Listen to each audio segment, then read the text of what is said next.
Salve, Regina, Mater misericordiae.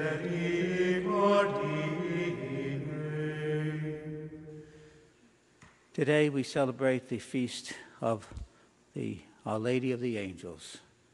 It is a feast dedicated to the Blessed Virgin Mary at her special chapel in Assisi called the Portiuncula, the Little Portion. This is the chapel that St. Francis loved. This is the chapel, a little chapel down from the hills on the plains of Assisi, below Assisi. In that time, it was in the wooded area, of course, but now, of course, it's inside the Basilica of the Immaculate, of the Our Lady of the Angels, in the plain on the below Assisi. And it's a beautiful chapel. Of course, it's small. At the time of Francis, it was in disrepair, but he was called there by Our Lady to reverence her and the Lord. It's a chapel so dear to St. Francis because here he founded the order. Here he sent the friars here and there to the mission areas. Here he founded the order for the poor Clares. He received St. Clare of Assisi into the poor Clares. She was a very wealthy young lady. And in the dead of night, as it were, she came to be admitted and follow St. Francis. And she founded the Poor Ladies of Assisi, as they were called in those days, or today, Poor Clares. And here St. Francis died. He loved this chapel very, very much. And he told the friars never to leave it. And he wanted the friars to spend time there in strict poverty. Could not do much else because it was a very small chapel. And humility and silence and recollection. And here he wanted the order to live a life of strict observance. And they did. And within just a few short years, St. Francis had 5,000 followers. It's hard to believe in our day, when we have a lack of vocations, that one man who founded an order within a short time would have 5,000 followers. It's just unbelievable. How did this all happen? Well, it all happened because St. Francis, at the petition of the Blessed Virgin Mary to her son Jesus, founded an order for the times in which were needed. At that time, in the 13th century, the world was growing very cold. And much like our own, they were very much interested in travel and trade. In fact, St. Francis's father was one of the richest men around, and he had a trade that would take him to France and other places. St. Francis also partook of that. But then he gave it all up because he wanted to follow, as it were, Lady Poverty. So God raised up in the 13th century St. Francis to live a life of strict poverty, and also St. Dominic too. They were both very close friends. In fact, at one time, St. Dominic was so impressed with St. Francis that he thought he maybe should join the Franciscans. But through prayer of St. Francis and St. Clare, it was discerned that it was best that St. Dominic continue his role as with the Dominicans.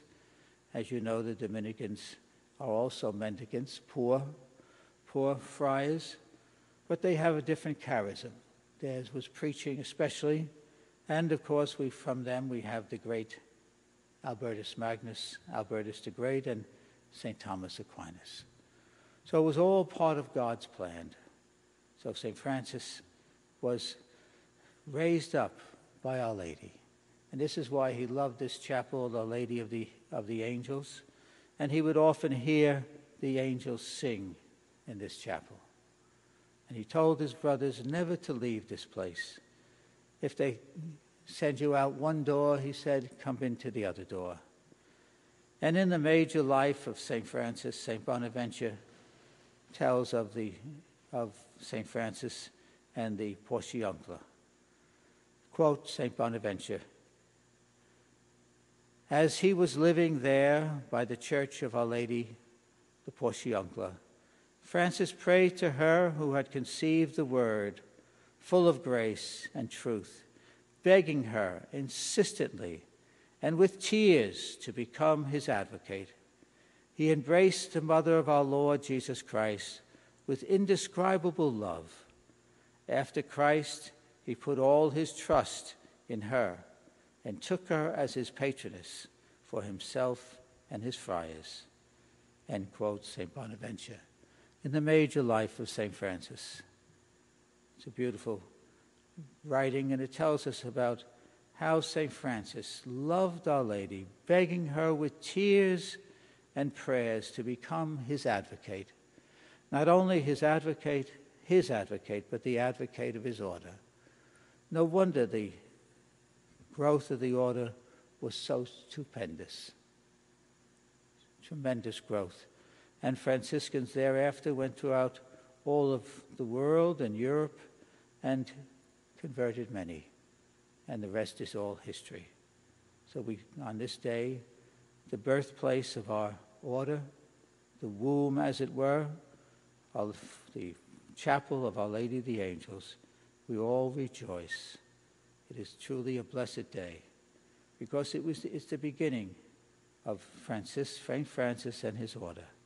And we thank God for the many blessings he has given us, and he has given us here in this wonderful chapel here in Griswold, Connecticut, another Portiuncula, from which many Franciscans will be a means of grace to sing the praises of the Blessed Virgin Mary, so that the whole world would understand how important it is to go to her, to go to Jesus. This is why she came to Fatima, to wake us all up, to do penance, and to pray the rosary during these difficult times. The same times that were difficult in the times of Francis, the same as today. The world is grown cold, and we need Our Lady to bring us all back to her Son. May the Lord bless you.